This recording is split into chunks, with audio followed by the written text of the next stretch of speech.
제가 사실은 대선 끝나고 한 2주 전에 한동훈 대표랑 저녁을 먹었어요. 오랜만에 만났는데 제 느낌은 제가 볼 땐 다음부터는 황영준 기자하고는 연락이 안 될 것 같아요. 뭐 농담이고.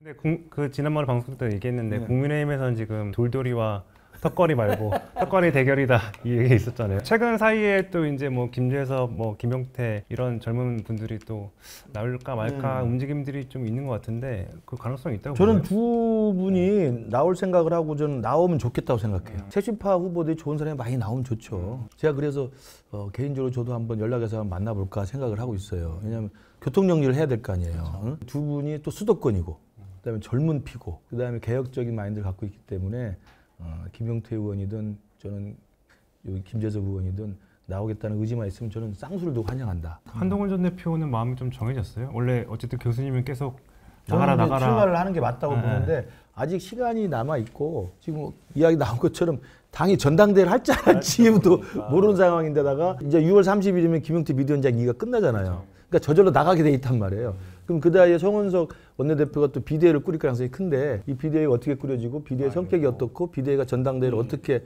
스케줄링을 할지는 또 봐야 되기 때문에 그런 게 명확하게 정리가 된 다음에서야 아마 한동훈 전 대표도 고민의 결론을 내지 않을까. 근데 한동훈 전 대표가 출마하면 됩니까? 그러니까 지난번 전당대회 때는 누구나 다 예상을 했어요. 압도적으로 한동훈이 될 거다. 근데 지난 대선 경선 결과가 좀 달랐잖아요. 그런데다가 당 주류하고 불화의 골이 굉장히 깊어요. 이건 거의 불구대천 수준이에요. 신님들도 한동훈이 되면 자기 죽는다.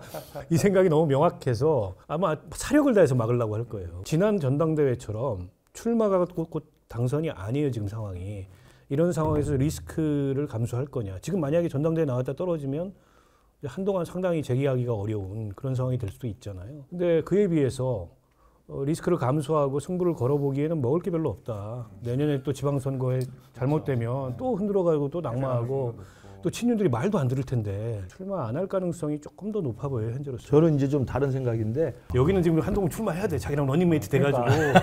저도 그 생각하는데 제가 사실은 대선 끝나고 한 2주 전에 한동훈 대표랑 저녁을 먹었어요. 오랜만에 만났는데 제 느낌은 그러니까 형님 같은 분들이 이제 주변에서 자꾸 나가라 하서 그런지 나가는 쪽으로 좀 기울었는데 일단 본인이 몇 가지 얘기하는 것 중에 하나가 이제 당 상황. 그러니까 지금 특검이 이렇게 돌아가고 있는 상황에서 저거를 대응할 수 있는 사람이 누가 있냐. 그 대응할 사람이 이제 본인밖에 없다는 게 이제 본인 생각이 이제 주변 사람 얘기 이제 그게 하나가 있었고 또 제일 우려했던 것 중에 하나가 말 그대로 이제 위헌정당 심판 해산 가능성까지도 두고 정말 자기가 출마 안 하면 뭔가 이 당이 정말 없어질 수 있다 이런 위기감이 좀 있더라고요. 그래서 저는 사실은 형님과 의견 다르게 일단 좀 쉬셔야 된다.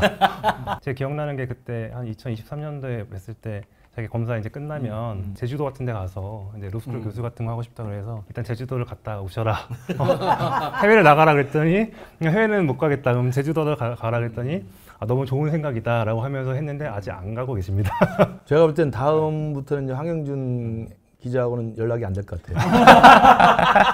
뭐 농담이고 제 생각에는 저 한동훈 전 대표 주위에서 말리는 사람들은 다 사랑해서 말리는 거예요. 또 희생양 되면 어떡하냐. 이제 이렇게 사랑하고 이뻐하니까 이번엔 쉬자라고 하는 거예요. 그래서 그런 이야기도 귀담아 들을 텐데 저는 이제 개인적으로 생각해 보면 작년 7월달 전당대회랑 좀 다른 게 그때는 총선 패배했지만 전당대회를 나와서 당대표를 압도적으로 돼서 당을 바꾸려고 했는데 그때는 어려웠던 게 윤석열이라는 현직 대통령이 있었어요. 그러니까 여당 대표는 대통령과의 관계가 제일 중요해요. 근데 여당 대표로 선출이 됐는데 대통령이 여당 대표를 찍어 누르고 멸시하고 조롱하고 압박한 거 아니에요? 그때 당시 여당 대표 때 윤석열이라는 절대 권력의 대통령이라는 그 암적 존재가 있었던 시기에 대표하고 지금은 야당 대표입니다. 그렇기 때문에 이때가 저는 우리 당이 쇄신할 수 있는 절호의 기회라고 봐요. 이걸 또 한 1년 늦추잖아요.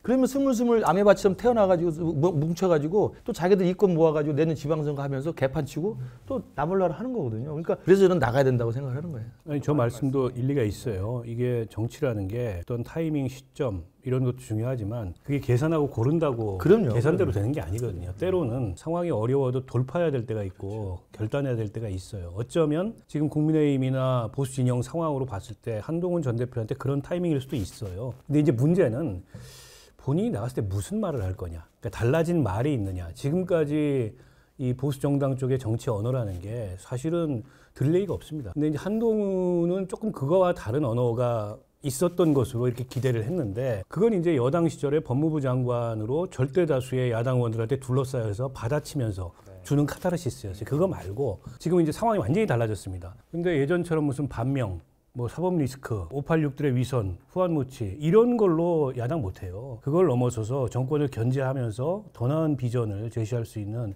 그런 정치 언어가 있어야 된다. 그게 있어야 출마하는 겁니다.